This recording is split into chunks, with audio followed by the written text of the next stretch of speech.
भजन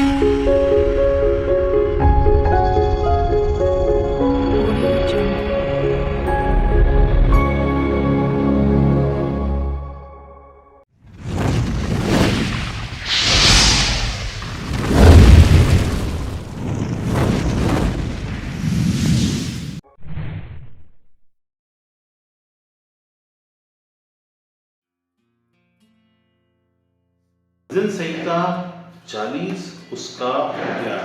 हे यहोवा, दाऊद बोलता है, हे यहोवा, तू भी अपनी बड़ी दया मुझ पर से न हटा ले। तेरी करुणा और सत्यता से निरंतर मेरी रक्षा होती रहे। अब तक हम हमारी खुद की रक्षा परमेश्वर कैसे करता है उसके बारे में हम ऐसा सोचते थे, प्रभु मुझे बचा ले, प्रभु मेरी ऐसा कर, प्रभु मेरे लिए वो कर। हम प्रार्थना करते थे, हम सोचते थे कि परमेश्वर से ऐसा प्रार्थना करने से हमारी रक्षा होती है। लेकिन दाऊद कुछ और बातों को बता रहा है। उसको यदि हम समझ जाए तो हमारा अल्टीमेट रक्षा, हमारा, जैसे यीशु ने बोला ना, तुम मुझ पर विश्वास रखते हो, तुम परमेश्वर पर विश्वास रखते हो, मुझ पर भी विश्वास रखो, है ना। और वो जो कार्य मैं करता हूं उस पर तुम भरोसा करो। मैं वो हूं जो परमेश्वर से भेजा गया हूं, परमेश्वर का पुत्र हूं। अब वहां पर मुझे बोलता है कि तुम्हारा बाल का बांका भी नहीं होगा यदि तुम मुसीबत में पड़ते हो या किसी चीज में पड़ते हो। और अगर उसका असली अर्थ क्या है और हमारी रक्षा होती कैसे है, हम परमेश्वर से रक्षा प्राप्त कैसे करें। अगर हम भजन संहिता 23 को अगर हम देखेंगे तो उसमें क्या लिखा था, तेरे सोटे तेरी लाठी से मुझे शांति मिलती है, तू मेरी रक्षा करता है, तो ना तो धूप से ना चांदनी से मेरी कुछ हानि होगी, बोला, ठीक है। लेकिन उसमें बोला सोटा और लाठी। यहां पर क्या बोल रहा है, वही भजन का लिखने वाला दाऊद क्या बोलता है, 40 के 11 वर्स ऑफ साम्स 40:11। हे यहोवा, तू भी अपनी बड़ी दया मुझ पर से न हटा ले। तेरी करुणा और सत्यता से निरंतर मेरी रक्षा होती रहे। Here David is talking something about a default. Default का मतलब खराब वाला नहीं, बाय डिफॉल्ट में तेरी रक्षा होती ही रहे। Let it happen with me because of your करुणा और सत्यता। करुणा के द्वारा और सत्यता के द्वारा मेरी रक्षा होती रहे। मतलब क्या हुआ, परमेश्वर हमारी रक्षा, मतलब कौन सी रक्षा, अल्टीमेट क्या है, what is the ultimate thing जिससे हमको रक्षा की जरूरत है परमेश्वर का। क्या हम खाना खाते, अच्छा कमाते और अच्छी चीजें करते और भविष्य के लिए जोड़ते, लाइफ इंश्योरेंस करके रखते, बैंक बैलेंस करके रखते, हर आदमी अपने बुढ़ापे के लिए कुछ न कुछ करता, मकान बनाता, सब कुछ पालता करता, सब कुछ करता, सब कुछ होते हुए भी परमेश्वर से रक्षा, करुणा और सत्यता से कैसे निरंतर हो सकती है। It is a recurrent type of thing जो रक्षा हमको चाहिए। ये अल्टीमेट रक्षा के बारे में हम क्यों नहीं बात करते, हम क्यों नहीं सोचते कि ये जो अल्टीमेट रक्षा है वो अपनी बड़ी दया से बिना हटाए, वो क्या लिखा है परमेश्वर के बारे में बोलते समय, हे यहोवा, तू अपनी बड़ी दया मुझ पर से न हटा ले। पहली बात, पहला एक शर्त रख रहा है, उस शर्त में रिक्वेस्ट कर रहा है, बड़ी दया। मैं उसको समझाऊंगा बड़ी दया क्या होती है, उसके बाद उसको ना हटा ले। अगर हटा लिया इसका मतलब क्या होगा, अगर हटा लिए इसका मतलब होगा कि कुछ आगे गड़बड़ होने वाला है। अगर परमेश्वर अपनी बड़ी दया को हटाता है, बड़ी दया का मतलब क्या है, हम हिंदी में बड़ी सोचते हैं, है ना। असल में इंग्लिश में क्या लिखा है, अगर तुम्हारे पास है तो वहां पर, क्योंकि मेरे पास अभी इंग्लिश बाइबल यहां साथ में नहीं है, तो बड़ी दया के बारे में इंग्लिश में क्या लिखा है, बड़ी दया, Lord, I know you will never stop फिर से बोलिए थोड़ा जोर से। Lord, I know you will never stop being merciful to me. Your love and loyalty will always keep me safe. हाँ, your love and loyalty will always keep me safe। उनके वर्षन के अनुसार यहां बोलता है तेरी करुणा और सत्यता से निरंतर मेरी रक्षा होती रहे। मतलब क्या हुआ? परमेश्वर का भी लॉयल्टी होता है क्या? परमेश्वर भी लॉयल होना और नहीं होना करके होता है क्या? होता है। कैसे? यहां पर लिखा है, आचार्य ने भेजा, as of you lord you will not restrain me. एक मैं पढ़ लेता हूं। हाँ, इंग्लिश बाइबल आ गया। एक मिनट। भजन उसका साम्स उसका 40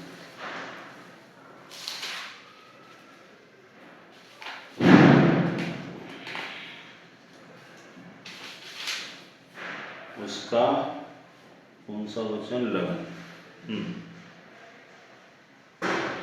यू रिब्यूक 40। हाँ,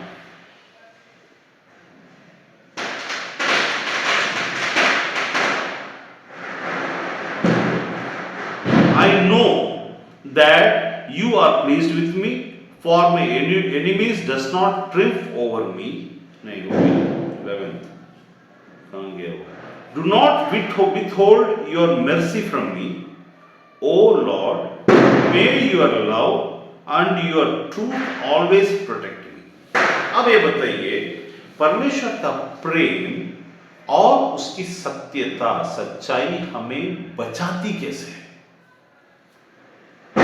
आज आपको एक चीज पता चलने वाली है। परमेश्वर का प्रेम और उसकी सच्चाई हमें बचाती कैसे है? अगर परमेश्वर का प्रेम न रहा तो हम किस चीज में खोएंगे? क्या ये बात हम वास्तविक रीति से हमारे खाने पीने, उठने बैठने, शादी ब्याह और चीजों के साथ जोड़ सकते हैं?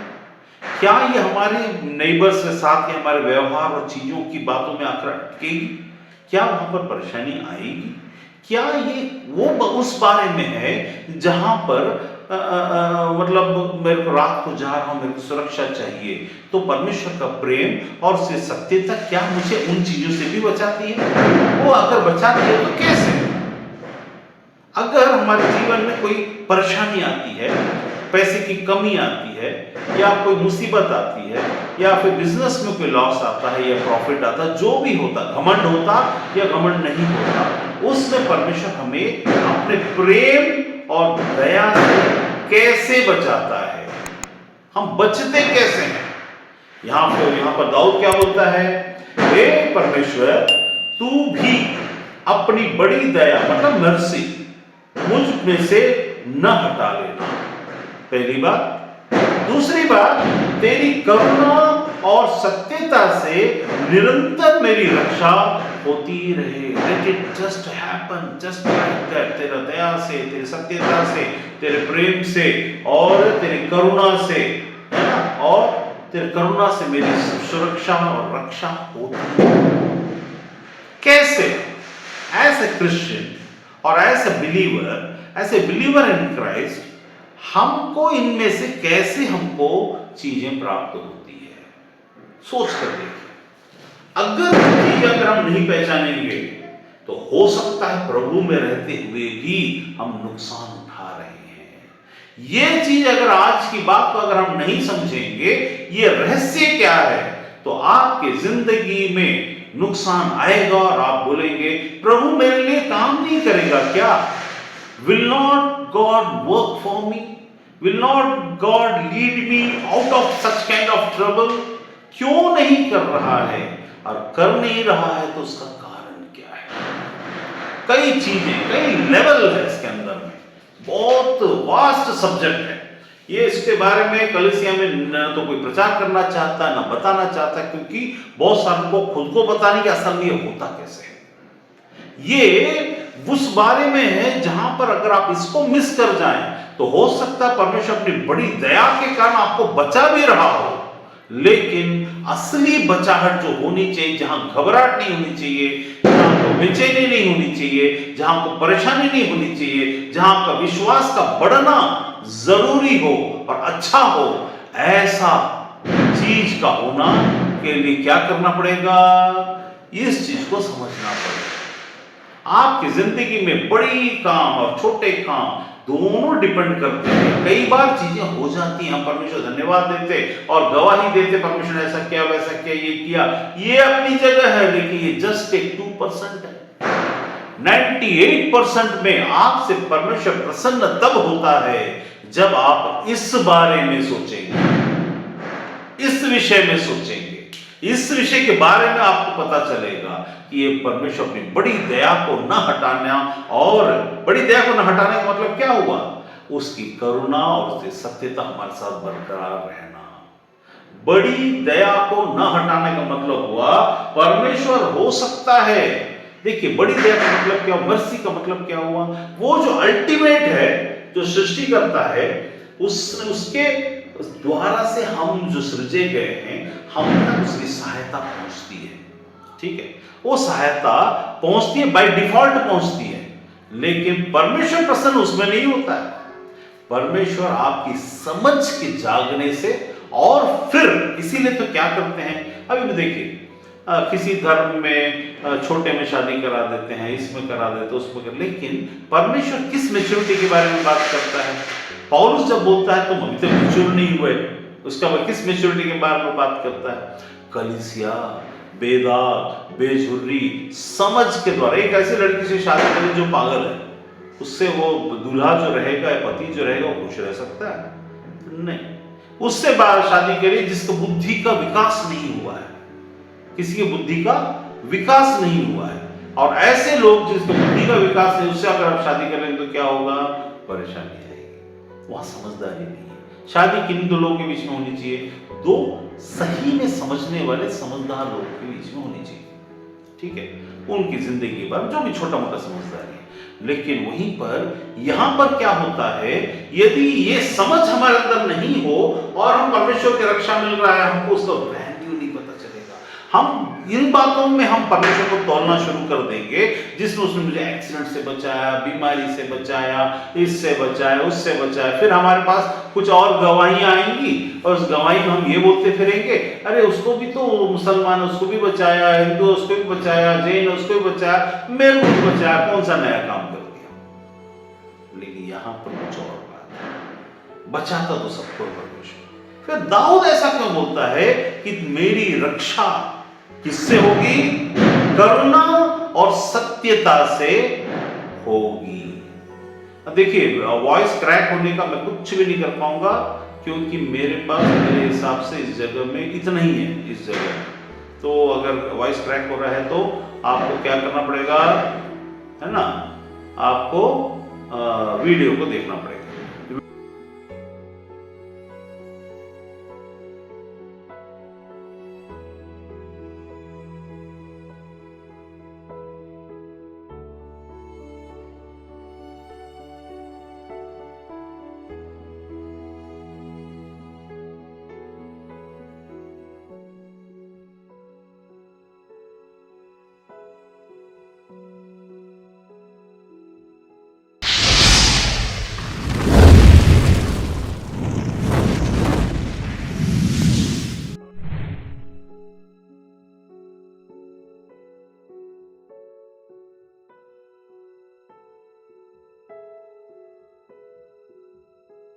अब आवाज आ रही है, देखिए थोड़ा, क्योंकि अभी मैं नेट चेंज किया हूँ, तो देखिए आवाज सही हो रही है। हाँ ठीक, कोशिश करेंगे, इसके बाद मेरे पास ऑप्शन नहीं रहेगा, है ना, यही दो ही ऑप्शन है। ठीक है, तो अभी मैं बोल रहा था कि भजन का लिखने वाला दाऊद ये बोलता है मेरी रक्षा। अब बताइए, राजा को रक्षा चाहिए परमेश्वर से, राजा के दुश्मन तो उसके आस पड़ोस में, कैसे प्रार्थना करना चाहिए, ए प्रभु, ए मेरे परमेश्वर, मेरे दुश्मनों से मेरी रक्षा कर, मेरे इनसे मेरी रक्षा कर, मेरे उनसे मेरी रक्षा कर, मेरे साथ में ही मेरे दुश्मन रहते हैं, उनसे मेरी रक्षा कर, मेरे राजा शाऊल मेरे पीछे पड़ा उससे मेरी रक्षा कर। ऐसा नहीं बोला। उसने रक्षा के बारे में कुछ और बात कहा। उसने क्या कहा? तेरी करुणा और सत्यता, है ना, तेरी करुणा और सत्यता से निरंतर मेरी रक्षा होती रहे। मतलब बाय डिफॉल्ट परमेश्वर को जानो, नजदीक से जानो, प्रार्थना करके जानो, इसके अलावा, इस जानकारी के अलावा, निकट होने के अलावा बाय डिफॉल्ट आपकी रक्षा करुणा और सत्यता से होनी है। कैसे? करुणा सत्यता को हमने समझा ही नहीं। कैसे वो करुणा से रक्षा करता है, कैसे वो सत्यता से हमारी रक्षा करता है? उसके पहले पद में लिखा है, मैं तेरा धर्म मन में ही नहीं रखा, मैंने तेरी 10वां पद, मैंने तेरी सच्चाई और तेरे किए हुए उद्धार की चर्चा की है। ठीक है, वो जब उद्धार की बात करता है दाऊद, उस समय उद्धार नामक चीजों का अर्थ दूसरा था, छुड़ा लेना, किसी परिस्थिति से छुड़ा लेना। लेकिन यहां दाऊद जो बोलते, मैंने तेरे उद्धार को मैं क्या कर रहा हूं, उसकी चर्चा की है, मैंने उसे छिपाकर मन में नहीं रखा है, मैंने तेरी सच्चाई और तेरे किए हुए उद्धार की चर्चा की है, हे यहोवा। उसके बाद मैंने तेरी करुणा और सत्यता बड़ी सभा से गुप्त नहीं रखा। इसके समय में, दाऊद के समय में सत्यता क्या हो सकता है? क्योंकि वो यीशु को तो वैसा देखा नहीं, यीशु के बारे में पूरा जानकारी नहीं है। उसने भरोसा तो रखा परमेश्वर पर, लेकिन उसको जानकारी नहीं थी, ज्ञान नहीं था। वो बोलता गया परमेश्वर के आत्मा के प्रभाव में, जितने बार परमेश्वर की आत्मा उसको उतरती थी वो बोलता चला जाता था, लेकिन उसको समझता नहीं था। क्योंकि वो नहीं समझने के पीछे का रीजन ये है, क्योंकि उनको समझ नहीं दी गई है। चेलों को सबसे पहले परमेश्वर के वचन की परख और उसकी सत्यता और उसके मिस्ट्री की समझ दी गई। यीशु कौन था, क्यों आया, क्या कर उसके बारे में कहा गया, सब बाद में हुआ। लेकिन फिर भी ये बात के लोग हम बहुत इंपॉर्टेंट है। आज सबसे ज्यादा कलीसियाओं की यदि कोई सुरक्षा या रक्षा की जरूरत है तो जीवन बीमा निगम का सुरक्षा पत्र नहीं, या एक्सीडेंट बेनिफिट का पत्र नहीं, वरन परमेश्वर की करुणा और उसकी सत्यता, इसकी रक्षा चाहिए। क्यों? क्योंकि आपका संबंध अब जो परमेश्वर के साथ में है वो इतना ज्यादा, आप लोग को फास्ट रिलेशन होना है, फास्ट और स्टडी रिलेशन की जरूरत है, जहां पर यदि इन बातों को नहीं समझेंगे तो आपकी बुद्धि भ्रष्ट हो सकती है। बहुत सारे ज्ञान, बहुत सारे डॉक्ट्रिन्स और बहुत सारी बातें आ चुकी हैं। आपको तो व्यक्तिगत जिंदगी में, यहां जब आपको खुद जीना है, उस वक्त आपको ये सुरक्षा की जरूरत है। सबसे पहला ये किस ओर इंगित करता है? सबसे पहला जब दाऊद बोलता है ऐसा, तो किस ओर इंगित करता है? यहां पर एक सबसे खुशखबरी मैं आपको बताऊं, और उसके साथ में आपको संभलने के लिए और समझने के लिए एक रास्ता भी बताऊंगा। खुशखबरी क्या है? फिर से पढ़ता हूं, उसको पढ़ने का आपको समझ में आएगा। हे यहोवा, तू भी अपनी बड़ी दया मुझ पर से न हटा ले। I am just requesting you, you also, तू भी। मैं क्या कर रहा हूं? दाऊद क्या बोलता है? दाऊद बोलता है, मैं बड़ी सभा में तेरे उद्धार का, तेरे धर्म का प्रचार मैंने मन में नहीं रखा, मैं सब जो चर्चा करता हूं, बात करता हूं, बताता हूं। तू भी क्या बोला? मैं 10वें पद में बोलता है, मैं तेरा धर्म मन ही में नहीं रखा, वरन तेरी सच्चाई और तेरे किए हुए उद्धार की चर्चा की है, और तेरे करुणा और तेरे सत्यता बड़ी सभा में गुप्त नहीं रखा। मैंने चर्चा की। क्या चर्चा किया होगा? कौन सा उद्धार का चर्चा किया होगा? वो दाऊद बोला होगा अपने लोगों को कि देखो, जब गोलियत आया था तो परमेश्वर ने मुझ छोटे से लड़के को एक पत्थर से उस राक्षस को गिराया, कैसा छुड़ाया, परमेश्वर का छुड़ाने का सामर्थ्य कैसा है, वो चर्चा किया होगा। ठीक है, काम के आधार पर उसकी चर्चा, काम जो परमेश्वर ने किया उसको देखकर इसको भेड़ चराने वाले को एक राजा बनाया उसको, और एक राजपदधारी बनाया उसको ताकत बख्शा, उसको जीत दिलाया उसको। उसके पास बड़ी कहानियां हैं जहां से वो फंस सकता था। शाऊल से छुड़ाया, फलिस्तियों से छुड़ाया, और छुड़ाने के लिए उसको एक्टिंग करना पड़ा। बुद्धि परमेश्वर ने दिया, वो मंदिर में गया, मंदिर में रोटी खाया, उसको कुछ भी नहीं हुआ, उसने बड़ी करुणा की, चर्चा की। लेकिन आज जो उद्धार और जो आत्मा की, वहां का युद्ध शारीरिक था, संसारिक था। भले ही आत्मा की बातें वहां थी, परमेश्वर का चुनाव था, परमेश्वर की प्रजा थे, शैतान उनके विरुद्ध में काम करता था, वो सब हमको भी होता है, प्लस हमारे लिए और एडिशन। इसीलिए परमेश्वर ने, यीशु ने बोला, तुम यूहन्ना सब में बड़ा है और तुम यूहन्ना से भी बड़े हो। क्यों? क्योंकि अब वो जगह आ गया है जहां सिर्फ शरीर के ऊपर में हमला, अस्तित्व के ऊपर में हमला नहीं, वरन तुम्हारे व्यक्तित्व के ऊपर में हमला, तुम्हारी मानसिकता के ऊपर में हमला, तुम्हारे विश्वास के ऊपर में हमला, शारीरिक दशा से नहीं, सिर्फ शारीरिक दशा से नहीं, वरन आत्मा की दशा में हो रहा है। आत्मा की दशा में भी आज जो हम पैदा हुए हैं इतने हजारों साल के बाद, आपको क्या लगता है हम कोई साधारण है?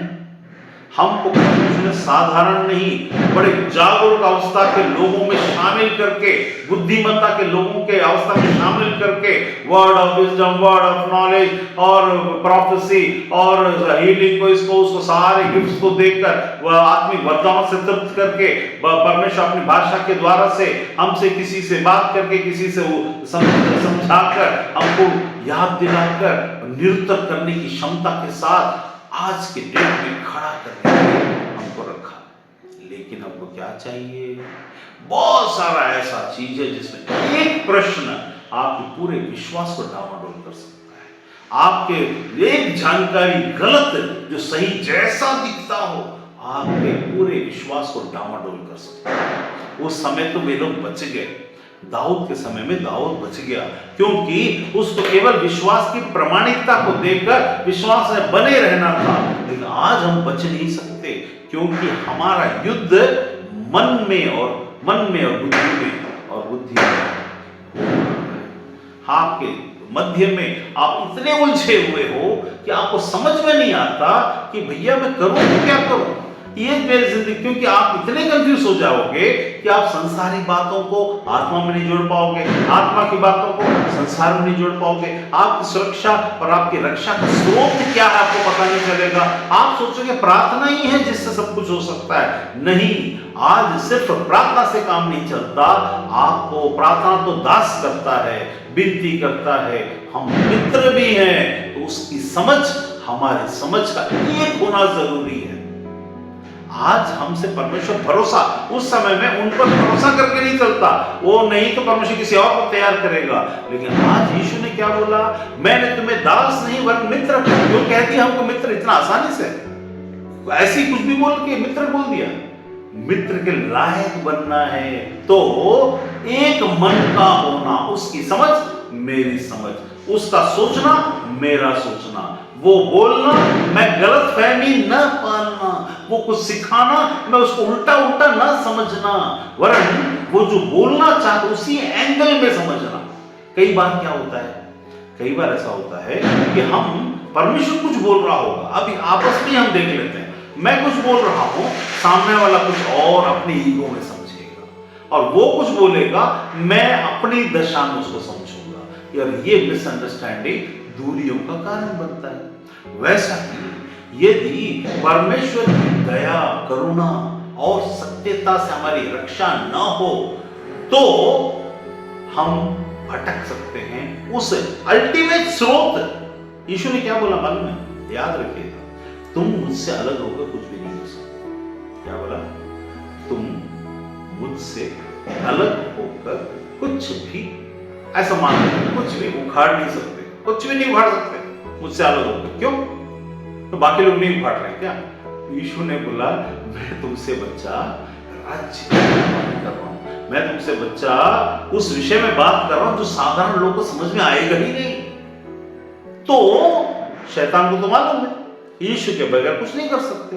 सबसे पहला चोट आपका यीशु पर के ऊपर के भरोसे में आप हर्षाने को मान लोगे, आप उसकी बहुत सारी कहानियां बताया, चंगाई चमत्कार पे विश्वास भी कर लोगे, चंगाई चमत्कार प्राप्त भी कर लोगे, लेकिन राज्य में दोस्त बनकर कदम उठाने के प्रति आपकी जो समझदारी का अलाइनमेंट होना चाहिए वो नहीं हो पाएगा। इस कारण से शैतान को पता है कि आप यीशु से अलग होकर कुछ नहीं कर सकते, और ये एक मामला है जहां पर आप विश्वास तो करोगे, चर्च भी चले जाओगे, कई प्रार्थना भी पूरी हो जाएंगी, लेकिन कुछ प्रार्थनाएं होंगी ही नहीं। आपको समझ में नहीं आएगा ये हुआ, वो हुआ, वो हुआ, ये बातें क्यों नहीं हो रही हैं? Why it is happening like this?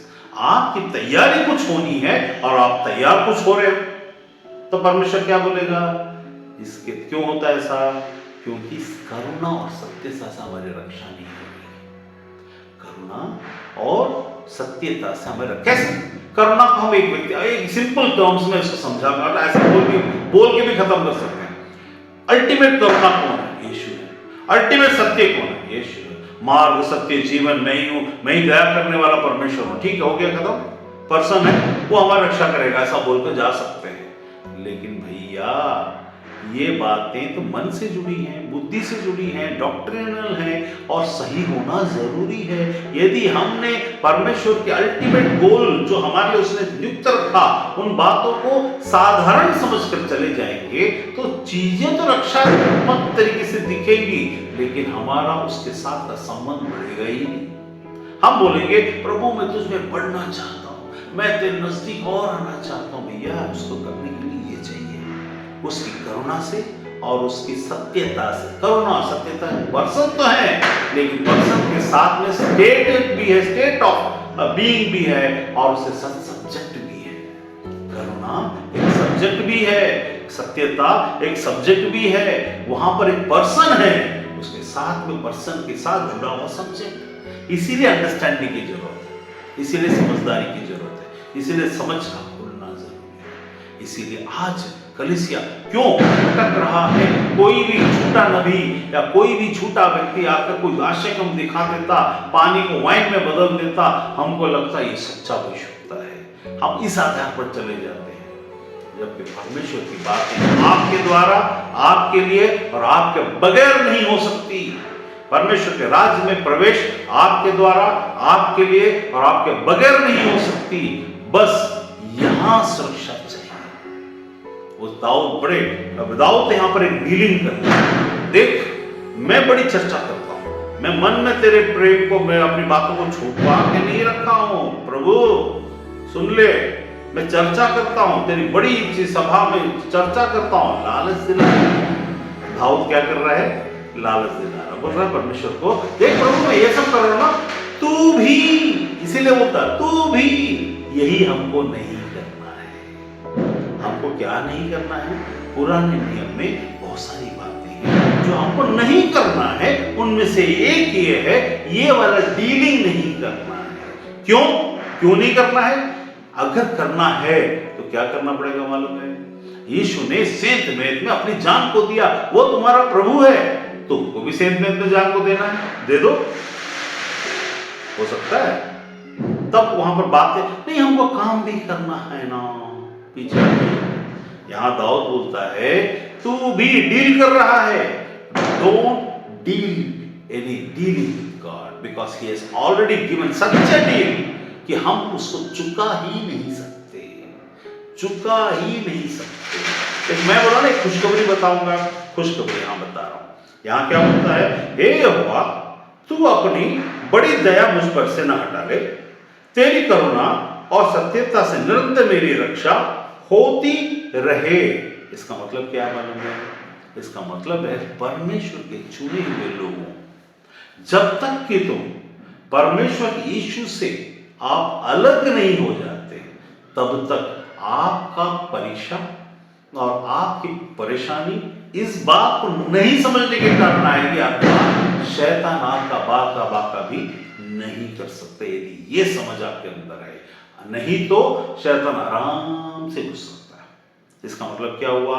आपको जो परेशानी आ रही है और जो भी मुसीबतें आ रही हैं, यदि आप परमेश्वर में हैं और आपको उत्तर नहीं मिल रहा है, तो आप कुछ तो ऐसा चीजों में है जिसके कारण परमेश्वर की सहायता आप तक नहीं पहुंच रही है। नहीं तो आप तक परमेश्वर की सहायता को यूं बाय डिफॉल्ट दिया गया, शैतान तो छू भी नहीं सकता, शैतान तो छू भी नहीं सकता। अर्थात आपकी रक्षा अगर सत्यता से और करुणा से हो रही है, अब यहां पर बताइए करुणा से हमारी रक्षा होती कैसे?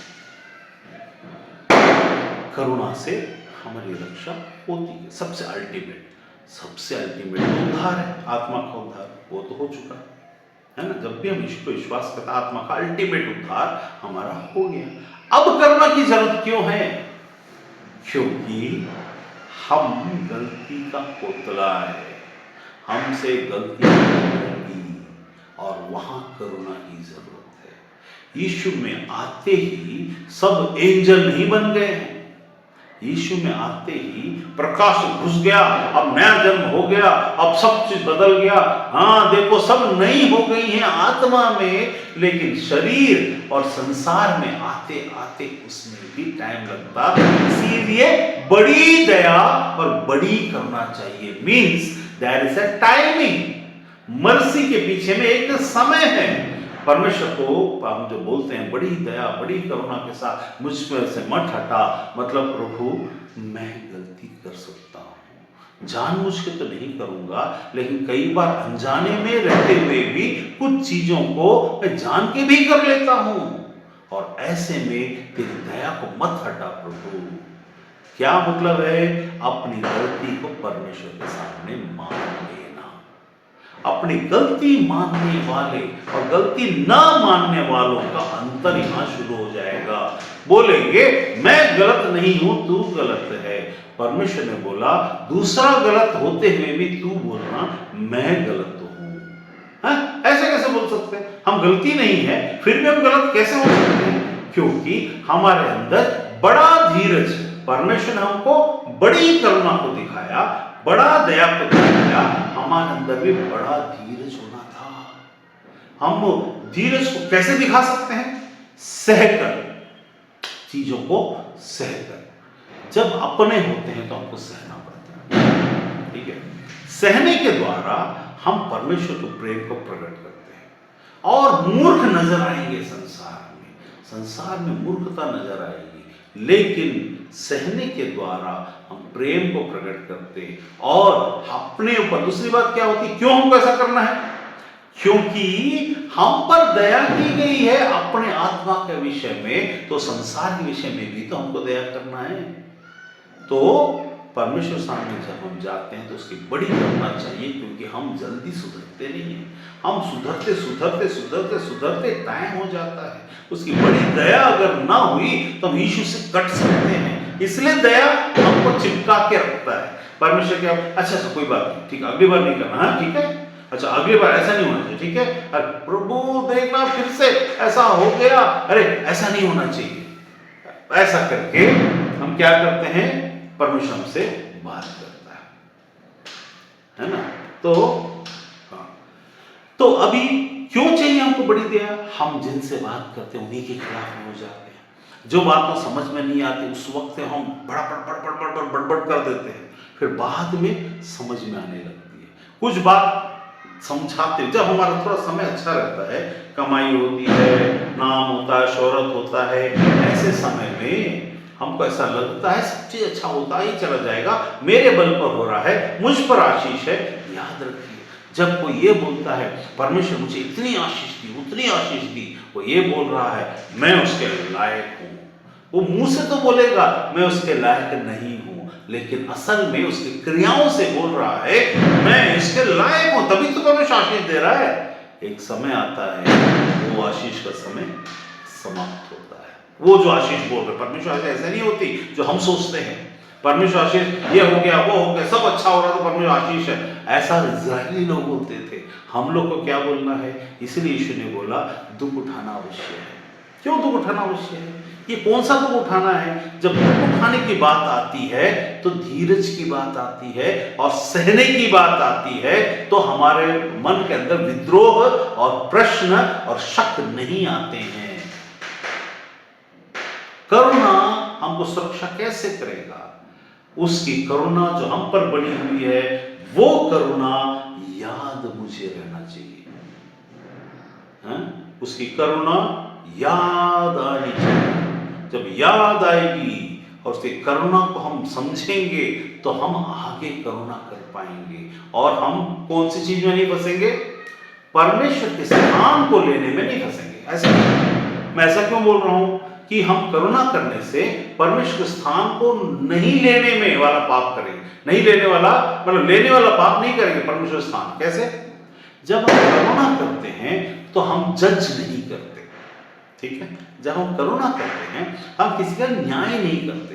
अरे तू ऐसा है, तू वैसा है, अरे तेरा ऐसा है, ये नहीं करते। तुझे है क्या, ये नहीं है क्या, वो है क्या, वो नहीं है क्या। We are not judging the person in front of us, whether it is a relative, whomsoever that, whether it's a church or whatever that is. हम दूसरों के ऊपर में न्याय नहीं करते। न्याय करना किसका काम है? जब कभी भी कोई कमेंट, सुपर कमेंट पास करता या एक टॉन्टिंग मारता या मॉकिंग करता या कुछ सोचता है उल्टी तरीके से, वो जजमेंट पास कर रहा होता है। और जजमेंट पास करने वाला एकमात्र एक ही जज है, अर्थात परमेश्वर। उसके सिवा कोई जज कर ही नहीं सकता, जबकि हम परमेश्वर को अच्छे से जानते हैं। और जब हम ऐसा करते हैं, हमारी परीक्षा कहां हो रही है? मेरे साथ में, मेरे बाजू में, मेरे कलीग में, मेरे अंडर काम करने वाले या ऊपर काम करने वाले, नेबर में, रिश्ते में, इसमें, उसमें, I am not eligible to pass any judgement. If I am doing so, I am caught into the sin of taking the place of the Creator. प्रभु का स्थान लेने की जरूरत हमसे होती है। फिर हम बोलेंगे प्रभु मैं तो सब अच्छा करूं। हाँ भाई, अच्छा करने का अच्छा नतीजा, बुरे काम का बुरा नतीजा। बुरे काम का बुरा नतीजा तो अच्छे काम का अच्छा नतीजा भी है। लेकिन ये परमेश्वर के विरुद्ध के पाप वाला जब हो जाता है, when सबसे बुरा चीज परमेश्वर की महिमा को लेना, परमेश्वर के स्थान को लेना, इससे बड़ा कोई पाप हो नहीं सकता। परमेश्वर, मूसा ने क्या कर दिया? परमेश्वर के स्थान में अपने आप को खड़ा कर दिया। परमेश्वर स्थान लेने, उसको लेने का अधिकार था ही नहीं। परमेश्वर ने कितने मूसा ने मर्डर किया था, उसको परमेश्वर क्षमा किया, लेकिन इसको क्षमा नहीं किया। करुणा से हमें क्या सीखना है कलीसिया? करुणा से क्या सीखना है? तुम पर करुणा हुआ है, मुझ पर करुणा हुआ है, तो जजमेंट पास करना बंद कर। Don't try to become a जज और try to take the position of a जज, क्योंकि वो करना उसका काम है। हम हर वक्त कहीं ना कहीं किसी न किसी रीति से किसी न किसी को जज कर रहे होते हैं। बुरा बोलकर, अच्छा ठीक है, बुरा बोल के जज मत, अच्छा बोल के भी जज मत करो। ये समझना है भले और बुरे का ज्ञान का हमारा पाप है, तो बुरा तो नहीं कर रहा हूं, लेकिन अच्छा बोल के जज कर। अच्छा तो आप पूछोगे तो किसी को बढ़ाई करना बुरी बात है? नहीं, बिल्कुल नहीं है। वो अच्छा बोल के जज करने का मतलब क्या होता है? दो चीज है, उससे एक को अच्छा बोलना तो अपने आप दूसरे को बुरा बोलना होता है। दो लोग हैं, एक को अच्छा बोलना तो अपने आप से दूसरे को बुरा बोलना होता है। हम जज नहीं है ना। फिर हम कैसे बोल सकते हैं मेरी रक्षा प्रभु, तू मेरी रक्षा कर, और रक्षा के लिए मांगते हैं, उस समय रक्षा मिलता नहीं है। क्योंकि वो दिन आने वाले हैं जहां हमें इंटेलेक्चुअलिटी में, माइंड में, आत्मा में, स्पिरिट में परमेश्वर की रक्षा चाहिए।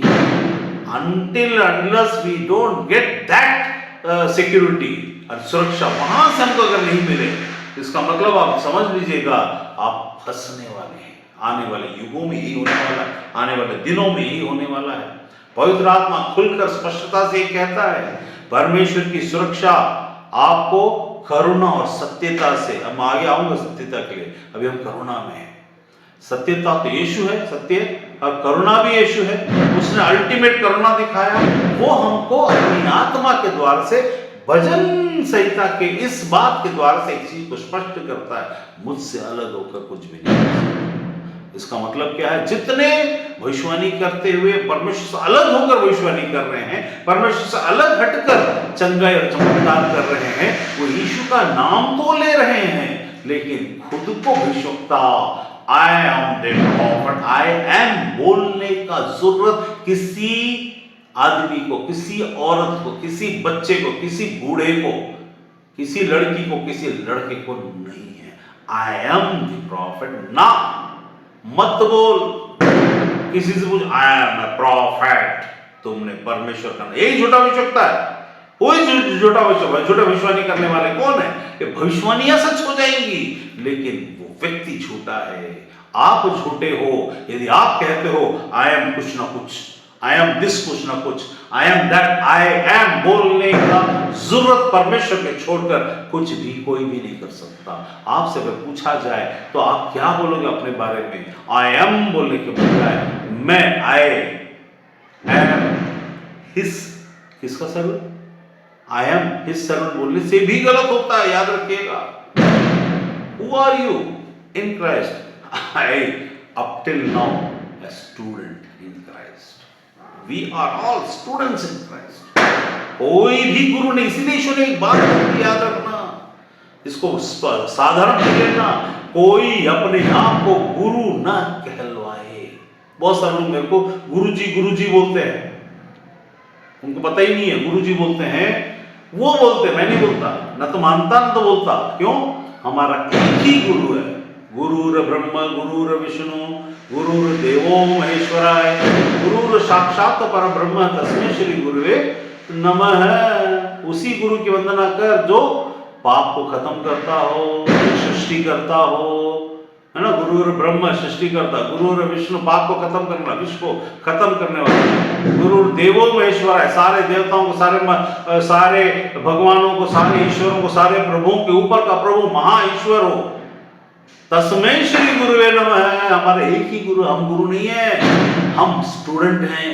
ये भावना ही कि I am profit, I am apostle, I am, परमेश्वर बोलेगा he is profit, he is भविष्यवक्ता, ही इज, वो बोलेगा, तुम ना बोलना, ना समझना, ना जानना, तुम कुछ भी नहीं हो, तुम स्टूडेंट हो और स्टूडेंट ही रहो। क्योंकि यह कुरिन्थियों 1:13 में क्या लिखा है? भविष्यवाणियां हो तो समाप्त हो जाएंगी, भाषाएं जाती रहेगी, ज्ञान हो तो मिट जाएगा, क्योंकि हमारा ज्ञान अधूरा है और हमारी भविष्यवाणी अधूरी है। जब सर्व सिद्ध आएगा तभी, जब हम आमने सामने देखेंगे, और तब तक हमें कुछ भी नहीं पता। वी आर स्टूडेंट्स और शिष्य ही हैं। जाओ और तुम शिष्य बनाओ बोला, जाओ गुरु बनाओ नहीं बोला, और हम सब गुरु बन चुके हैं। तुमको झूठे भविष्यवक्ताओं को पहचानना है, तुम्हें तो झूठे अपोस्टल्स को पहचानना है जो लिखते हैं सामने में profit dash dash dash apostle. किसने दिया तुमको रखने का? कैसे बन गए? उसने बोला, मैं तो, पौलुस बोलता है, मैं तो अधूरा समय का हूं, अधूरा जानता हूं। पौलुस स्वर्ग जाकर आत्मा में वापस आने वाला व्यक्ति बोलता है, जिसने अपनी जिंदगी को बिना शादी के पूरी जिंदगी को समर्पित कर दिया, वो बोलता है मैं अधूरा जानता हूं। आप पर हम ज्यादा जानते हैं। यीशु के बाद के लोगों में से पौल भी था, यीशु के बाद के लोगों में से हम भी हैं। क्या बनना चाहते हैं? झूठे? झूठा वो है जो अपने आप को कुछ कहलाता है। तुम अपने आप को कुछ ना समझो, लेकिन यहां तो हम कुछ समझ रहे हैं। I am a pastor. किसने बोल दिया तू पास्टर है? किसने तेरे को औकात दे दी पास्टर है?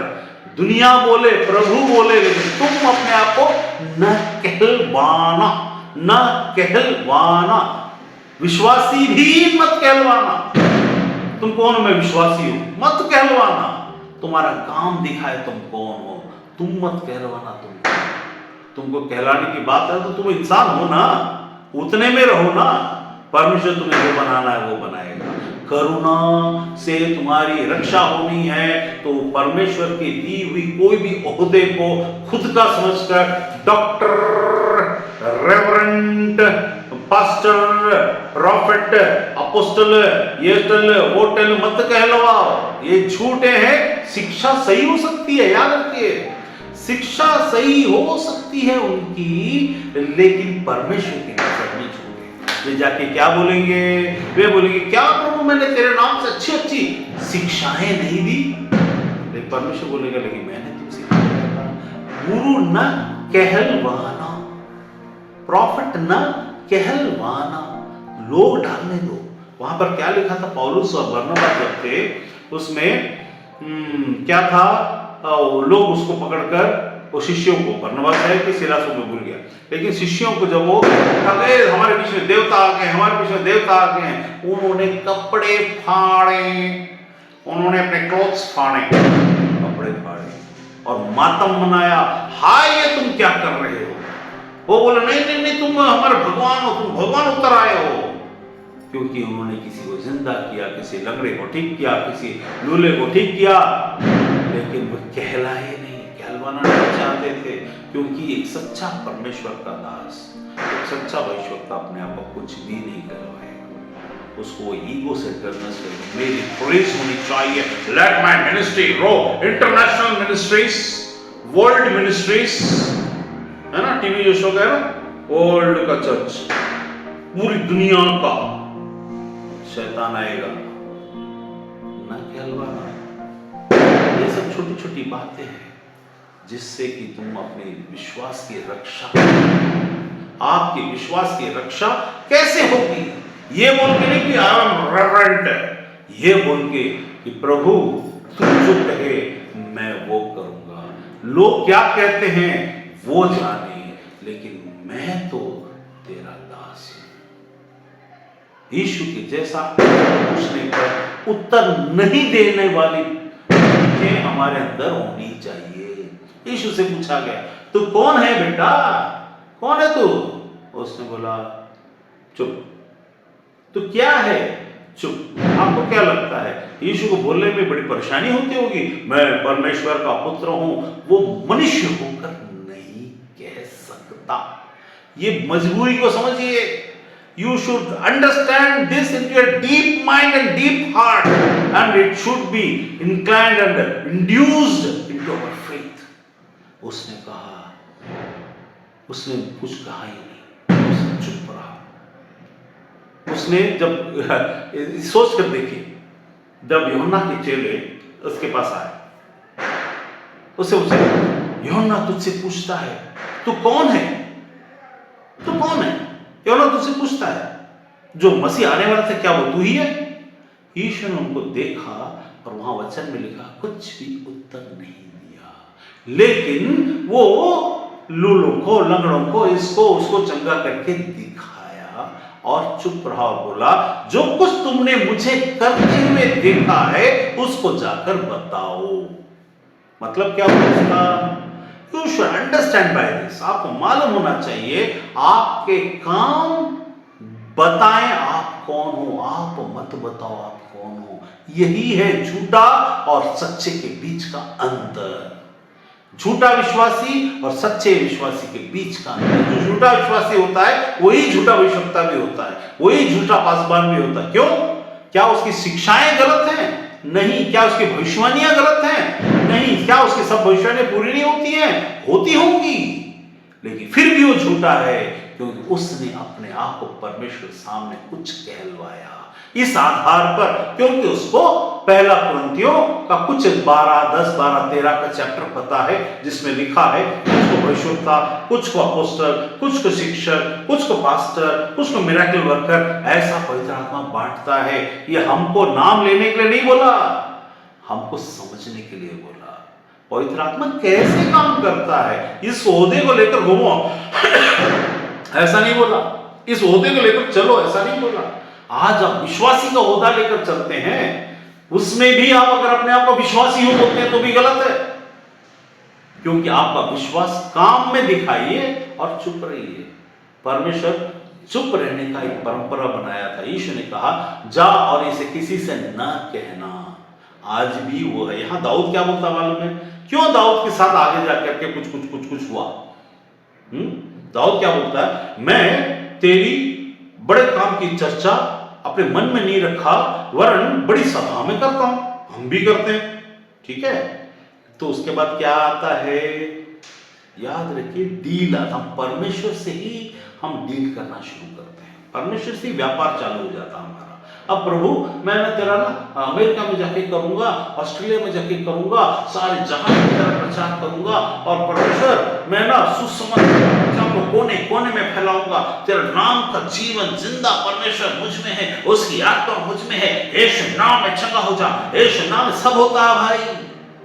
मेरे मिनिस्ट्री में सब हुआ है, लेकिन ये मुझे भविष्यवक्ता बनाने या शिक्षक बनाने या मिरेकल वर्कर बनाने के लिए नहीं हुआ है। ये मेरा काम है, इसलिए हुआ है। बड़ी बड़ी चीजें, छोटी छोटी चीजें, सब हुआ। मृतक भी जिंदा हुए। इसका मतलब क्या हम कुछ बन गए हैं, या हमें कुछ बन जाना चाहिए, या मुझे अपने आप को कुछ कहलवाना चाहिए? यही तो रक्षा और सुरक्षा के बीच का अंतर है। परमेश्वर की सुरक्षा निरंतर तब तक होती रहती है जब हम अपनी औकात से बाहर नहीं आते। यीशु ने क्या बोला? मैं तुम्हें अब दास नहीं पर मित्र कहता हूं। उसका मतलब क्या हो मालूम है?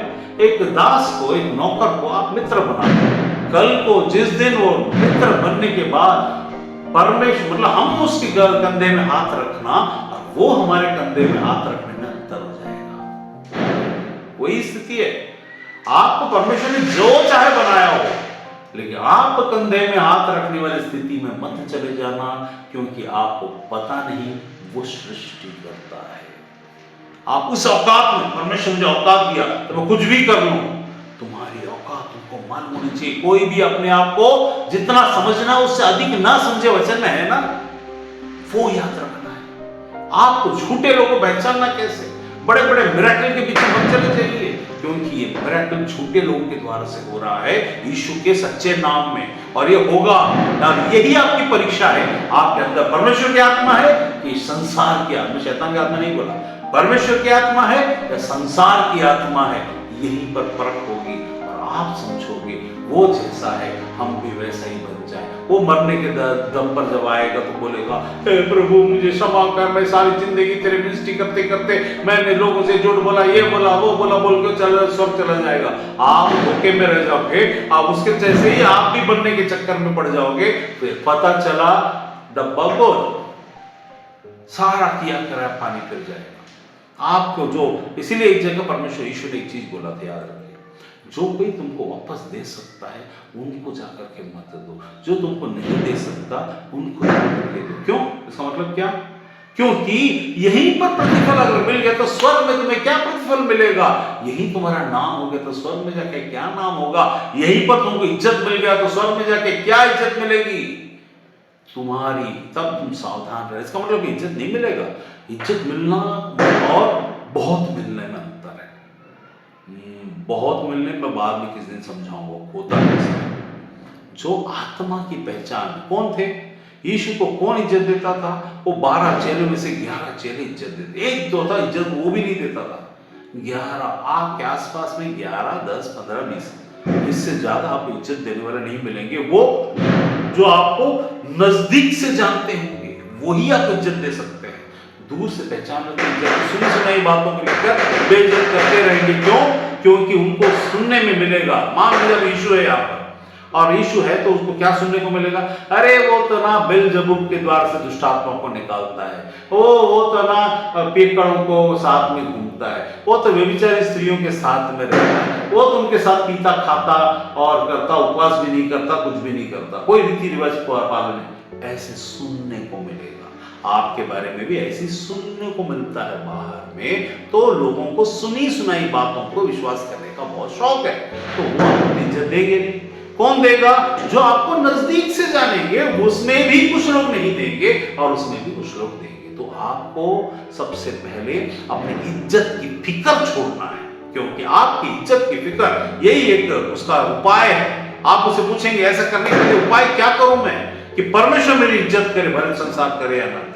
परमेश्वर सबको इज्जत दिलाता है, लेकिन अंतिम दिन में उसने बोला तुम्हारी इज्जत सबके सामने में दिलाऊंगा, सबके साथ सबके ऊपर में ठहराऊंगा, लेकिन थोड़ा सा इंतजार करो।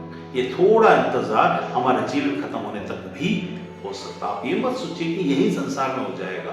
हो सकता है संसार में हो सकता है संसार के बाद जो संसार आएगा, जहां सारा संसार खुला रहेगा, वहां पर आपकी इज्जत हो। क्या उस बात के लिए लालायित नहीं हो सकते? परमेश्वर ने कहा, दाऊद बोलता है मैं तो तेरे साथ डील करता हूं, मैं तेरा प्रचार करूंगा, तू अपनी बड़ी करुणा मत हटाना। दाऊद तू नादान है, हमको तुझसे बड़ा ठहराया है बाइबल। इसीलिए उसने हमें आत्मा में बुद्धि दिया है और उसने बोला समझो इन बातों से।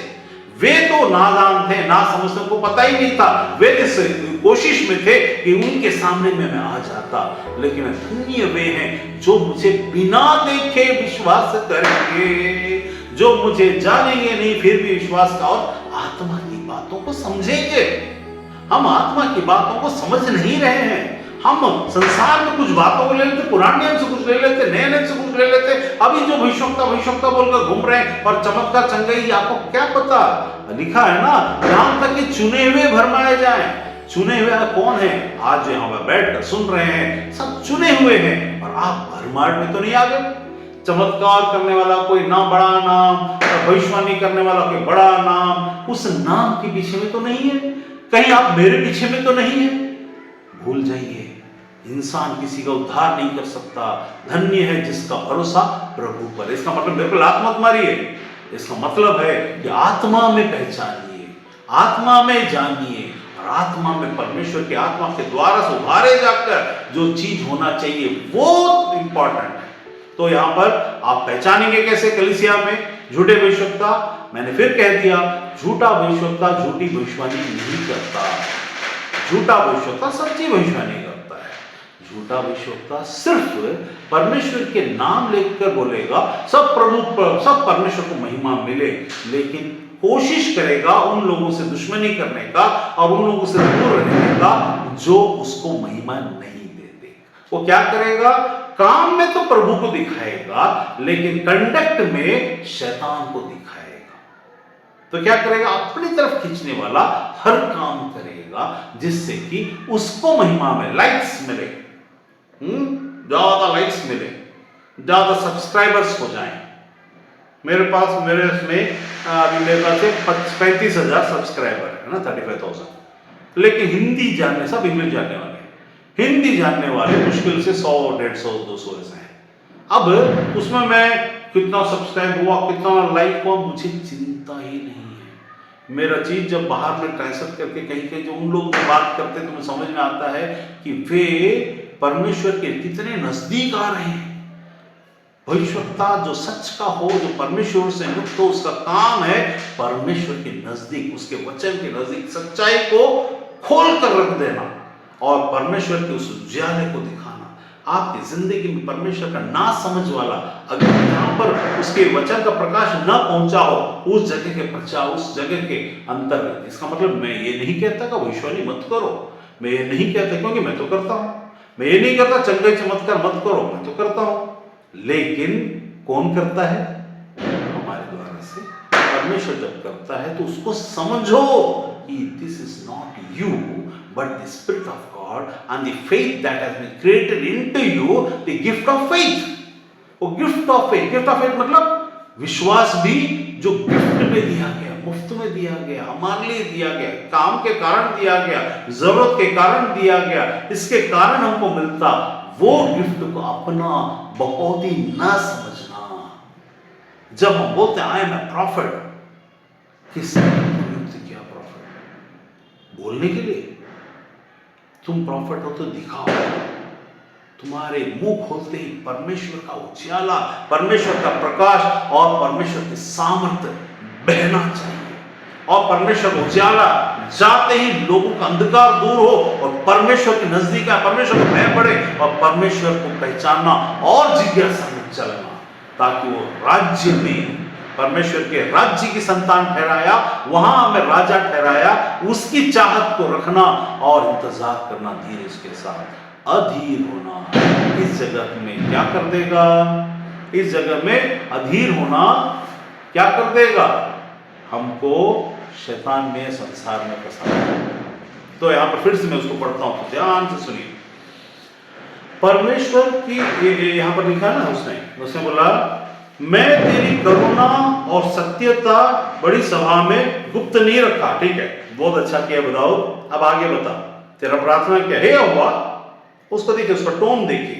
बोलता है, तू भी अपनी बड़ी दया मुझ पर से ना हटा लेना, क्योंकि मैं ये सब कर रहा हूं ना तेरे लिए, बड़ी सभा में बात कर रहा हूं, ये कर रहा हूं। एहसान कर रहे हो क्या? Are we ministers doing some एहसान? तुम एहसान कर रहे हो परमेश्वर पर? अरे तेरा प्रचार कर रहा हूं ना, मैं तेरा सर्वेंट हूं, तेरा प्रचार कर रहा हूं। देखा प्रभु, मैं बड़ा बड़ा प्रचार करता हूं, 1 लाख 2 लाख 50,000 यहां प्रचार करके मैं घोषणा करता हूं। इससे कुछ नहीं होगा, क्योंकि ये सब मैं कर चुका हूं, ये सब जो बता रहा सब कर चुका हूं। लेकिन ये हमारे औकात को 1 इंच 1 मिलीमीटर में नहीं बढ़ाता परमेश्वर की नजर में। परमेश्वर की नजर में बढ़ाने के लिए तुम अपने आप को क्या, जितना तुम परमेश्वर को जानोगे उतना तुम्हारे अंदर परमेश्वर का डर रहना चाहिए, परमेश्वर की आत्मा का डर रहना चाहिए। बहुत परमेश्वर नहीं बोलता डर के कांपो, लेकिन तुमको कांपना है। क्यों? क्योंकि यीशु ने जो बलिदान किया उससे बड़ा। अभी उस वचन में थोड़ा सामने जाते, थोड़ा उसी वचन में, तब आपको समझ में आएगा मैं जो लिंक को जोड़ रहा हूं। उसमें देखिएगा, भजन संहिता 40 का 6 पहले और 7, साम 46 और 7। यहां लिखा है, क्या लिखा है? मेल बलि और अन्न बलि से तू प्रसन्न नहीं होता। मैंने तेरे कान खोद, तूने मेरे कान खोद कर खोले। कैसे खोले?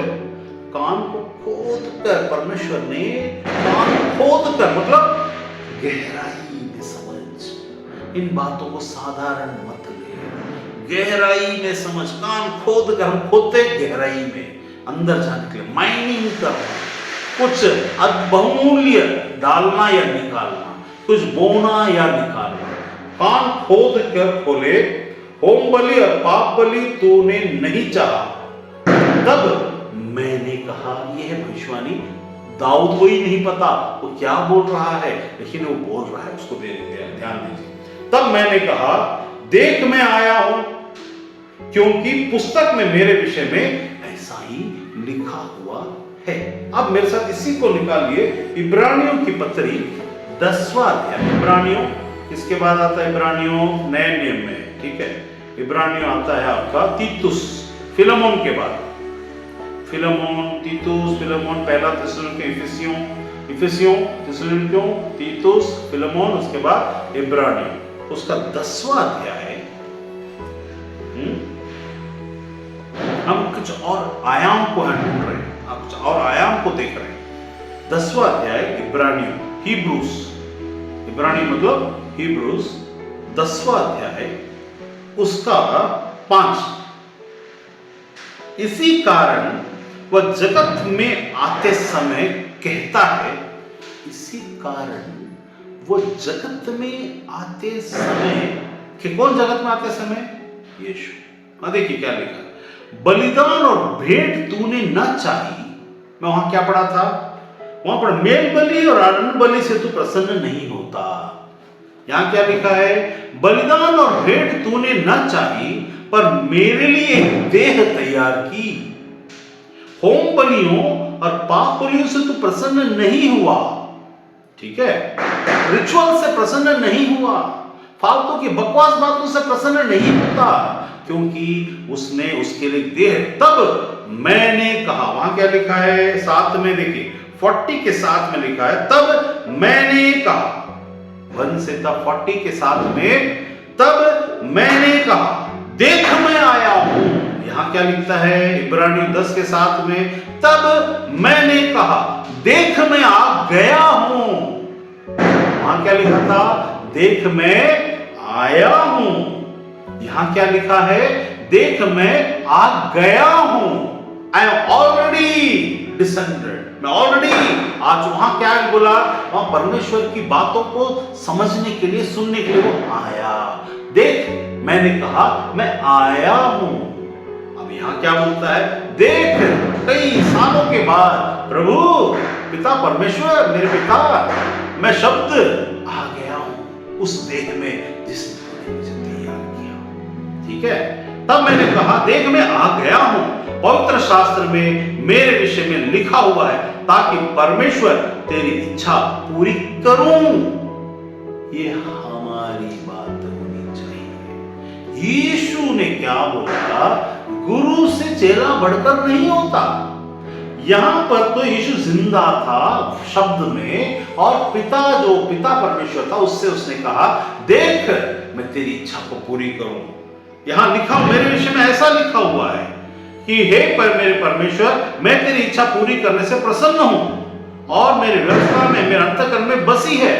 I have kept all your व्यवस्था इनटू माय बोझ, मेरे अंतःकरण में बसा हुआ है, मैं पूरा करूंगा, मैं उससे प्रसन्न हूं। उस समय वो बोला, और जब आ गया तो उसने बोला देख मैं, उसने अपने आप को क्या नहीं बोला, उसने अपने आप को मैं भविष्यवक्ता हूं नहीं बोला, मैं परमेश्वर का पुत्र हूं नहीं बोला, मैं परमेश्वर से आया हूं ताकि मैं परमेश्वर तुझे दिखाऊं। वही जो उसके गोद में है, वो तो जिसने उसे बोलता हुआ देखता है, वही तुम्हें बोलता है। सारी बातें बात किया, लेकिन इन नामों को नहीं लिया, मैं कौन हूं।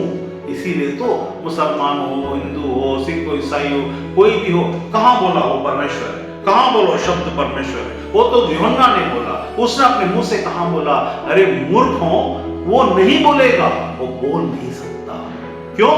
क्योंकि ऐसा बोलना ही पाप परमेश्वर के विरुद्ध में है। एक मनुष्य को याद रखना, एक मनुष्य ऐसा आप बोलोगे हमने क्या पाप किया, मैं तो चर्च में, कलीसिया में प्रभु प्रभु प्रभु प्रभु यीशु प्रभु करता हूं, हालेलुया करता हूं, मैं हालेलुया आराधना करता हूं, मैं कोयस में गाता हूं, मैं ये करता हूं, वो करता हूं, नाचो गाओ, खुशी मनाओ, सब कुछ करो, लेकिन परमेश्वर के खिलाफ पाप मत करना। यीशु ने यही तो सिखाया है कि तुम मनुष्य होकर तुम्हें क्या नहीं करना है। वो सिर्फ आत्मा में हमसे बात करता है, अब दूसरों से नहीं करता। दूसरों से वो अपने पुत्रत्व को दिखाता, अर्थात प्रकट करता हमारे द्वारा। हम कहते हैं वो परमेश्वर का पुत्र है, वो नहीं करता मैं परमेश्वर का पुत्र हूं। जब वो परमेश्वर का पुत्र होते हुए इतनी बड़ी बात को राजा को नहीं बताया कि मैं प्रभु हूं, मेरे द्वारा से सृष्टि की रचना हुई, उसने ऐसा नहीं बताया, तो हम और आपकी औकात क्या है कि हम अपने आप अपोस्टल, पास्टर और ये वो लोग बोलने दो, तुम्हारे कर्म बोलने दो, तुम अपने आप को न कहलाना। ये कब समझेंगे? तभी तो बहुत सारे लोग जाएंगे और यीशु बोलेगा मैं तुम्हें नहीं जानता। कारण क्या है? क्या वो झूठे प्रचारक हैं? नहीं, उन्होंने झूठा प्रचार नहीं किया, उन्होंने उद्धार का सही प्रचार किया। उनके द्वारा से, हमारे द्वारा से बहुत सारे लोग प्रभु में आ सकते हैं, लेकिन हम गलत कहां हैं? जो यीशु ने नहीं किया, आपको और हमको भी नहीं करना। जो उसने नहीं कहलवाया, हमको आपको भी नहीं कहलवाना है। आज तक इसीलिए मैंने अपने इस डर को लेकर, इस बात का डर कि परमेश्वर का स्थान हम गलती से भी एक रत्ती भी ना ले लें, क्योंकि यही है वो पाप जो हमें परमेश्वर के बराबर अर्थात शैतान बना देता है। परमेश्वर के बराबर कौन समझता अपने आप को? शैतान। यीशु ने वो गलती नहीं किया, याद रखिए। वही आपको प्रश्न का उत्तर है कि यीशु ने ऐसा क्यों नहीं बोला? इसीलिए क्योंकि वो बोल नहीं सकता। That's not possible. बोलते ही वो शैतान है, याद रखना। इसीलिए उसे बोला तुम, इसलिए यीशु ने क्या कैसे कैसे बताता समझाने के लिए, क्या बोलता था? अच्छा, मेरे बारे में लोग क्या कहते हैं? कुछ लोग बोलते हैं यूहन्ना, कुछ लोग बोलते हैं जो यूहन्ना से कटा मर गया वो, कुछ लोग बोलते हैं मूसा, कुछ लोग बोलते हैं एलिया, तुम क्या कहते हो? तो उसने बोला हाँ प्रभु, तू तो परमेश्वर का पुत्र है या परमेश्वर का प्रियजन है, परमेश्वर का भेजा हुआ अभिषिक्त मसीहा है, ऐसा पतरस बोलते ही यीशु के वचन क्या, यस यस यस यस पतरस, वाह वाह, राइट राइट राइट, तुमने बहुत सही पहचाना, हाँ मैं ही मसीहा। बोला क्या? पवित्र आत्मा ने तुम्हें समझाया है, उसने सच्चाई को बताया भी और खुद को मैं हूं करके बोला भी, क्योंकि मनुष्य का बोलना वर्जित है। अगर आप परमेश्वर से प्रेम करते हो, कलीसिया का अगुवाओं, बड़ी बड़ी कलीसिया को चलाने वालों, अगर आप परमेश्वर को जरा भी जानते हो तो इस बात का ख्याल रखना कि पवित्र आत्मा बोलेगा। कैसे? पौलुस ने बोला, पवित्र आत्मा पौलुस के द्वारा से हमें सिखाया, कहने को नहीं बोला। He does not didn't instruct us, he taught us। taught होना और instruct, अभी एक बात के लिए मैं एक न्यूक्लियर बम का क्लास लेता हूं और न्यूक्लियर बम के बारे में बताता हूं, किसी बम के बारे में, किसी फाइटर प्लेन के बारे में बताता हूं। वहां पर ऐसा होता है, बाहर निकलते ही चलो हम लोग अब बम फोड़ेंगे। कौन बोलता भाई? मूर्ख। चलो हम फाइटिंग प्लेन लेके पाकिस्तान में उड़ जाएंगे। कौन बोलता भाई? मूर्ख। This is a teaching, not instruction. Don't take for granted all those things that has been taught to you as an instructed matter. ऐसा नहीं कहना, पास्टर भी मत कहलाना, गुरु मत कहलाना। तुम्हारे लिए तो भैया ये जो वेस्टर्न कल्चर में इंग्लैंड वालों ने, इसने, अमेरिका ने बोलना शुरू किया, उनको तो एक एबीसीडी ढंग से आता नहीं है। वो तो उस क्रिश्चियनिटी को मानते, तो कॉन्स्टेंटिनोपल वाला क्रिश्चियनिटी है जो फॉल्स वाला है, वो तो उसको मानते हो। तो वो क्रिसमस में इसमें उसमें चले जाएंगे जो आइसिस देवी के लिए, अपोलो के लिए बनाया हुआ है, ठीक है, मैत्रेय के लिए बनाया हुआ है। लेकिन आप और हमको परमेश्वर ने आत्मा में समझाया है। याद रखना, ये शिक्षा आपको कोई नहीं देगा। ये इसमें उनका घाटा है, इसमें उनका घाटा है। उनको नाम नहीं मिलेगा, उनको इज्जत तभी मिलेगी जब लोग, मैं बड़ा लड्डू का दास, man of God, women of God, ऐसा होने से इज्जत देना है, नाम नहीं लेना है। ये याद रखो, क्योंकि तुम्हारे जिंदगी में यीशु को छोड़ के तुम कुछ भी नहीं कर सकते। इसका मतलब अगर तुम कुछ कर रहे हो तो कौन कर रहा है?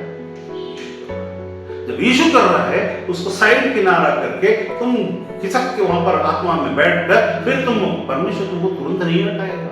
परमेश्वर से इतना बोलेगा, आई डोंट नो यू, मैं तुम्हें नहीं जानता। कौन बोलता है ऐसा?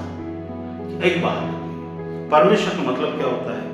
सब कुछ, ओमनीसिएंट, सब कुछ जानने वाला, ओमनी प्रेजेंट, हर जगह उपस्थित रहने। वो कैसे बोल रहा है, मैं तुम्हें नहीं जानता? इसका ये मतलब यीशु प्रभु नहीं है क्या? उसको नहीं जानने वाली कोई ऐसी अवस्था है क्या जहां पर वो नहीं जान, ओ ये लोग इतने बड़े लोग हैं, इसको यीशु कैसे जानेगा? ऐसी कोई अवस्था है क्या? नहीं। इसका मतलब क्या हुआ? मैं तुम्हें नहीं जानते का मतलब, you are not from me. If you are from me, you will not work or do things as Satan does. You are not abiding in spirit of God. उसने बोला पतरस को, पवित्र आत्मा ने तुम्हें ये बातें बताई है। हमको बोलेगा, पवित्र आत्मा तुम्हें क्या बताया है? तुम्हें बिशप कहलाना बताया है, तुम्हें कुछ कहलाना बताया है, तुम कुछ ओहदेदार हो, तुम भी फरीसी सदूकी बनना चाहते हो, ईसाइयत के फरीसी सदूकी, जैसे रोम में बने हुए हैं पोप और उनके जैसे चेले चपाटे, कुछ ऑर्डर क्रिएट करना चाहते हो। वन वर्ल्ड ऑर्डर तो आ ही रहा है, तुम अपना एक ऑर्डर बनाना चाहते हो क्या? क्योंकि हर मनुष्य को शौक है पावर में रहना, पावर में रहने का। The असली power is your humbleness. The main power तुम्हारा क्या है? सत्यता और करुणा से तुम्हारी रक्षा होना। मैं सत्यता की तरफ नहीं जा पाऊंगा क्योंकि अभी कितना टाइम हो गया, 9:58 हो गया, ठीक है, टाइम हो गया, 1.5 घंटा हो जाएगा।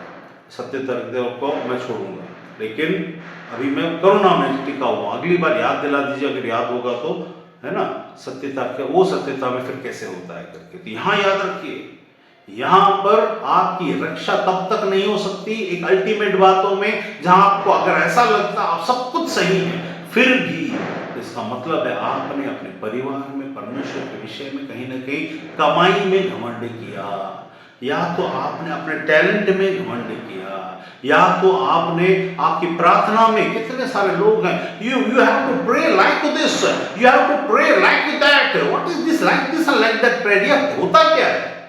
आज की दुनिया में बहुत सारी प्रार्थनाएं आ चुकी हैं, यू शुड नो, परमेश्वर को बेवकूफ समझे क्या? हाँ, खुदा ना करे ऐसा बोलना नहीं चाहिए, लेकिन क्या परमेश्वर ऐसा है कि उसको समझ में नहीं आए? लाइक दिस लाइक दैट, ऐसा प्रार्थना से ऐसा होता है, ऐसा नहीं होता भाई। परमेश्वर दिल को देखता, तुम्हारी परिस्थितियों को देखता, तुम कैसे आए हो देखता, उसके अनुसार, और उसमें तुम लायक, मैं पिछले बार बोला था, तुम ग्रहण करने के लायक तुम्हारे पास हाथ होने चाहिए, you should be eligible to receive from him. वो कैसे होता है? आत्मा में, इन चीजों को जानने से होता है। हर बार परमेश्वर नई बातों के द्वारा, ये बातें हो सकता है सुनकर आपको भूल जाए, ये क्या विचार हुआ तो मुझे समझ में ही नहीं आया, ऐसा हो जाए, ऐसा हो सकता है, लेकिन न होने देना आपका फर्ज है, न होने देना आपका काम है। तो अगर आपकी जिंदगी में ऐसे कुछ हो रहा है जिसमें आप समझ नहीं आ रहे हैं, तो आप न तो किसी इंसान को फॉलो कर रहे हो, या तो किसी झूठी शिक्षा को फॉलो कर रहे हो, या तो खुद की एक अपने औकात बनाकर चल रहे हो, क्योंकि हमारी परमेश्वर की निगाह में कोई औकात नहीं है। हम सब अधूरे हैं, अधूरे ही रहेंगे, ठीक है? लेकिन उस अधूरेपन में भी परमेश्वर हमारी जिंदगी की जरूरत की पूर्णता को पूरा करता है। तो संसार की आत्मा में ना जाना, लेकिन संसार के लिए परमेश्वर की आत्मा के द्वारा से आपके अंदर वो पहचान होनी चाहिए कि आप कौन है, क्या दशा में, क्या कभी कभी ऐसा होता है परमेश्वर सब कुछ अंत को पहले से देखता है। तो मान लीजिए यहूदा अस्कुरी के अंत को यीशु पहले से जानता था, वो बोलता था हम में से एक शैतान है, यीशु ने बोला हम में से एक हमें एक पकड़वाएगा, वो जाने के पहले बोला एक जो मेरे इसे डुबाता है वो मुझे पकड़वाएगा, वही है जो शैतान का चुना हुआ है। ऐसे ही हमारे बारे में भी परमेश्वर जानता है, वो याद रखिए, जब वो सब जानता था ये भी जानता होगा, तो उसको पता है हम हमारे मन के इंटेंशन में हम एंटी में जा रहे हैं कि प्रो में जा रहे हैं, कि परमेश्वर की तरफ जा रहे हैं, कि प्रो में जा रहे हैं, विरोध में जा रहे हैं कि परमेश्वर की तरफ। हमारा अंत उसको पता है पहले से, और उसके अनुसार से फिर भी वो क्या करता है, हम पर दया करके हमारी चीजों को तो होने देता, लेकिन ये आपके विश्वास का प्रमाण नहीं है कि you are the Lord, that's why he is doing, वो उसकी दया है। लेकिन अगर आप इन बातों को समझोगे कि तुम्हें असल में होना कैसे चाहिए, तुम वफादार दास बन जाओगे। जो लॉयल्टी की बात वो कहता है हमसे, तुम मेरे साथ लॉयल्टी दिखा। जब दाऊद कहता है हम लॉयल अगर रहेंगे कि नहीं, ये इस शिक्षा के आधार पर, इसीलिए शिक्षा जरूरी है, इसीलिए सीखना जरूरी है। यहाँ पर मैंने बोला जो खुशी की बात है, खुशी की बात यह है कि शैतान आपका बाल का बाका नहीं कर सकता, लेकिन परमेश्वर जरूर कर सकता है यदि हम इन बातों को नहीं समझेंगे। शैतान तो कुछ नहीं कर सकता, लेकिन शैतान क्या कर सकता है, आपको बाहर से भरमा सकता है, आपको बाहर से आपको फंसा सकता है, आपकी दिशा को बदल सकता है, ऐसे लोगों को भेज सकता है जहां से आपकी आत्मा की दिशा बदल जाए, ऐसा हो सकता है। तो उसकी करुणा के द्वारा रक्षा होने का मतलब है उसकी दया को असल में आत्मा में बुद्धि में समझना, उसकी दया क्या है और मुझे उसे कैसे यूज करना है। उस दया के बारे में मैं क्या समझूं, उस दया में मैं जज बनना नहीं, उसका दया, उसका करुणा मुझे जज बनाने से रोकेगा, अर्थात परमेश्वर के स्थान को लेने से रोकेगा, है ना, दूसरों पर ब्लेम लगाने से रोकेगा। तो हे पर वो बोलता है, वहां क्या बोला मैंने, यीशु के बारे में इसी 40 में ही, वही मैं बता रहा हूं आपको, 40 के 7 में लिखा है और 10 में ये वाली बात बता रहा है। ये इब्रानी में भी 10 में लिखा हुआ है, तो याद रखिए इब्रानी 10 के 7 में और इसके 40 के 7 से लेकर 10 के बीच में हम पढ़ते हैं तो समझ में आता है यीशु ने जिस चीज को किया, कैसा अपनाया और क्या किया, तुम भी चेला बनकर तभी, क्यों ऐसा यीशु ने ऐसे क्यों नहीं बोल दिया, ऐसा मत बोलना, वैसा मत बोलना, ऐसे क्यों नहीं बोला, क्योंकि पवित्र आत्मा आएगा, मेरी बातों में से निकालकर तुम्हें बताएगा, और मैं क्या कर रहा था और क्या किया हूं तुम्हें भी सिखाएगा। ये ऐसा होता है। किसी भी किताब के प्रचार निकाल के टान टान टान टान टान टान करके कुछ भी बकवास करने से नहीं आएगा। पवित्र आत्मा के सिखाने के द्वारा आपको ये मालूम होगा यीशु कैसे जिया। तब आपको समझ में आएगा यीशु ने ऐसा क्यों बोला। क्योंकि राज्य में हम बहुत बड़े रखे गए, याद राज्य के लिए, लेकिन उसमें छोटी छोटी बातें, इसमें जिस मत्ती में लिखा है ना कि छोटी छोटी बातें आज्ञा मानना है, वो क्या आगे हमको क्या लगता है रोज प्रार्थना करना, रोज नहीं नहीं नहीं, ये नहीं है। छोटी छोटी बातें मानने का मतलब ये नहीं है। छोटी छोटी बातें का मतलब प्रयासरत रहना। पवित्र आत्मा मैं तेरे नजदीक, यीशु के नजदीक, पिता के नजदीक और पहचानो, और आत्मा में तेरे वचन को जानो, उन मर्मों को पहचानो जिसके द्वारा से मैं इस संसार को, देखिए मैंने अपनी जिंदगी में इस चीज को अनुभव किया, संसार को परमेश्वर हमारे अंदर से हिलाता है, ये अनुभव किया है। लेकिन सवाल हम बड़े नहीं हो गए। परमेश्वर के हाथ के हथियार है, परमेश्वर के हाथ में से करुणा और सत्यता एक हथियार है हमें बचाने का। वैसे हम वो करुणा की मूर्ति और सत्यता को सही में जान। अभी क्या है, यीशु के बारे में कहानी बताने से लोगों को लगता है यीशु मरियम से जिंदा हुआ, ऐसा हुआ, वो समय पापों के लिए मर गया। लोग पूछेंगे पापों के लिए मर गया तो मेरे को क्या करना भाई, तो 2000 साल पहले मेरा इनको उत्तर नहीं रहता। और मरियम के गर्भ से पैदा हुआ ऐसा, तो अच्छा साइंस तो अलो नहीं करते, बस उसका उत्तर नहीं है। और मतलब बहुत सारी चीजें उत्तर नहीं, फिर भी बचा करते हैं। परमेश्वर बोलता है ध्यान देना, जब तुम मेरे बारे में बताते हो तो तुम नहीं, परमेश्वर की आत्मा बात करनी चाहिए। तुम इतना हम्बल रहो कि तुम अपना उकसा उकसा रहे, प्रभु रुकना, मैं मत करूंगा, मत करो। Let the spirit of God who lives in you speak through you and let it fulfill the mission that has been kept through you on this earth। तब वो हलीमता और वो हम्बलनेस, जो हम्बलनेस दिखावे वाला नहीं है लेकिन वास्तविकता में है, जो परमेश्वर के नजदीक में हम्बल है, उसको अपनाओ। इसलिए मैं यहाँ पर इसे रोकूंगा। याद रखिएगा, हमारी रक्षा करुणा और सत्यता से होने वाली बात अगर है तो हम परमेश्वर के चुने हुए हैं।